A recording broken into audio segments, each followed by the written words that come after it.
चुंबन, नक्षत और दंत शत के बाद आता है रति क्रिया। आज हम रति क्रिया के विभिन्न भेदों को जानेंगे। नमस्कार, श्री राधे। आइए शुरू करते हैं। रति क्रिया के समय मृगी स्त्री यदि वृष पुरुष से संयोग कराए अर्थात असमान रति क्रिया हो तो इसमें मृगी स्त्री को अपनी उरु को फैला लेना चाहिए। उरु अर्थात जंघा। बड़े गुह्य स्थान वाली हस्तिनी स्त्री यदि छोटे गुह्य स्थान वाले सस पुरुष से संभोग करे तो उसे अपनी उरु को समेट लेना चाहिए।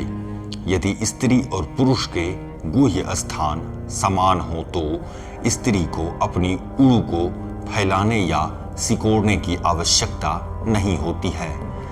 अगर आपने पुरुष और स्त्री भेद को नहीं देखा है तो मैं आई बटन पर लिंक दे दूंगा, आप उस वीडियो को जाकर जरूर देखिए। उपर्युक्त दोनों प्रकार की जातियों के समान बटवा जाति की स्त्री के विषय में भी समझ लेना चाहिए। तात्पर्य ये है कि यदि पति अश्व जाति का है तो बटवा जाति की स्त्री को अपनी उरु को चौड़ी कर लेना चाहिए, और यदि पुरुष सस हो तो अपनी उरु को सिकोड़ लेना चाहिए, और यदि पुरुष वृष जाति का हो तो स्त्री को अपनी उरु को समान रखनी चाहिए। रति काल में स्त्री लेटकर अपनी दोनों उरु से पुरुष को ग्रहण करे।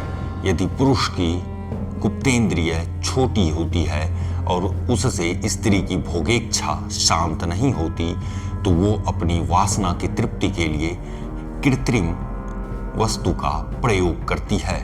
उत्फुल्लक, वृजभिंतक, इंद्राणिक, इन तीन प्रकारों से मृगी स्त्री को अपनी गुप्तेंद्रिय चौड़ी करनी चाहिए। उत्फुल्लक शिरोभाग को नीचा कर देने से और कटी प्रदेश को ऊंचा कर देने से मृगी स्त्री की गुप्तेंद्रिय का द्वार खुल जाता है। इसे उत्फुल्लक कहते हैं। इसके लिए स्त्री को कमर के नीचे तकिया रख लेनी चाहिए। जब स्त्री का नितंब भाग ऊपर उठ जाता है और सिरोभाग नीचे हो जाता है, उस समय पुरुष और स्त्री जब रति काल में हों तब पुरुष अथवा स्त्री को कुछ पीछे हटते रहना चाहिए।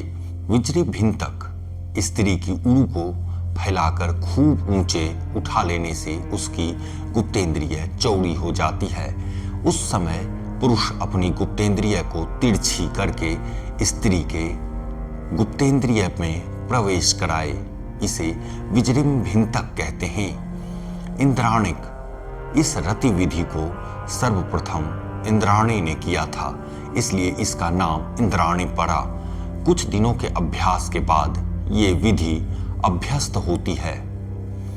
पुरुष को चाहिए कि वो दोनों हाथों से स्त्री की फैली हुई उरु को पकड़ ले और उसके पैरों को अपनी दोनों कांखों से सटा ले। यदि स्त्री और पुरुष की जातीय जोड़ी विषम हो अर्थात स्त्री मृगी हो और पुरुष अश्व हो तब भी इंद्राणी आसन से दोनों का रति सुखदायक होता है। इस प्रकार यदि हस्तिनी स्त्री का पति सस जाति का हो तो वो स्त्री संपुट आसन से रति कराए।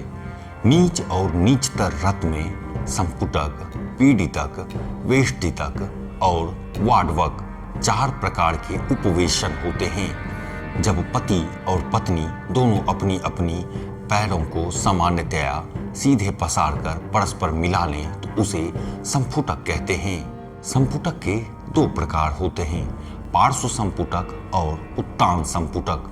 जब पुरुष और स्त्री एक दूसरे के सामने मुख करके करवट लेटे हुए रति करते हैं तो उसे पार्श्व संपुट कहते हैं, और जब स्त्री उत्तान लेटी हो और पुरुष उसके ऊपर लेटकर रति करता है तो उसे उत्तान संपुटक कहते हैं। यदि दोनों लेटकर रति करना चाहें तो पुरुष को भी स्त्री की दाहिनी ओर लेटना चाहिए।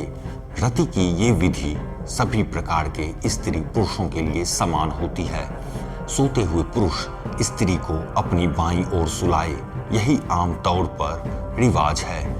पीढ़ितक आसन संपुटक आसन से रति करते हुए स्त्री पुरुष एक दूसरे की उरु को जब खूब जोर से दबाते हैं तो उसे पीढ़ितक आसन कहते हैं।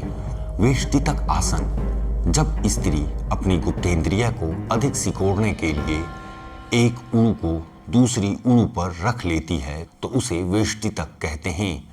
वाडवक जैसे घोड़ी अपने गुप्तेंद्रिय से घोड़े की गुप्तेंद्रिय को खूब कसकर जकड़ लेती है, उसी तरह जब स्त्री अपनी योनि से पुरुष के गुप्तेंद्रिय को कसकर फंसा लेती है और आलिंगन चुंबन आदि बंद कर देती है तो इस आसन को वाडवक कहते हैं। इसके लिए विशेष अभ्यास की आवश्यकता पड़ती है। इस आसन से अधिकतर वेश्याएं परिचित हुआ करती हैं। आचार्य सुवर्णाभ का कहना है कि भुगनक नाम का एक और आसन है जिससे स्त्री अपनी दोनों उरु को ऊपर तान देती है। जभिंतक आसन पति स्त्री की दोनों टांगें जब अपने कंधों पर रख लेता है तो उसे जभिंतक आसन कहते हैं। पीढ़ितक जब उत्तान लेटी हुई स्त्री अपनी पसारी हुई दोनों पैरों को मोड़कर अपने ऊपर लेटे हुए पति की छाती के नीचे मोड़कर अड़ा देती है और पुरुष छाती से उन्हें दबाकर रति क्रिया करता है तो उसे उत्पीड़ितक आसन कहते हैं। अर्धपीड़ितक आसन पैरों को पसारकर लेटी हुई स्त्री जब एक पैर को मोड़कर पुरुष की छाती से अड़ाकर रति क्रिया करती है और फिर धीरे से उसे पसारकर दूसरे पैर को मोड़कर बारी बारी से रति क्रिया कराती है तो उसे अर्धपीड़ितक कहते हैं।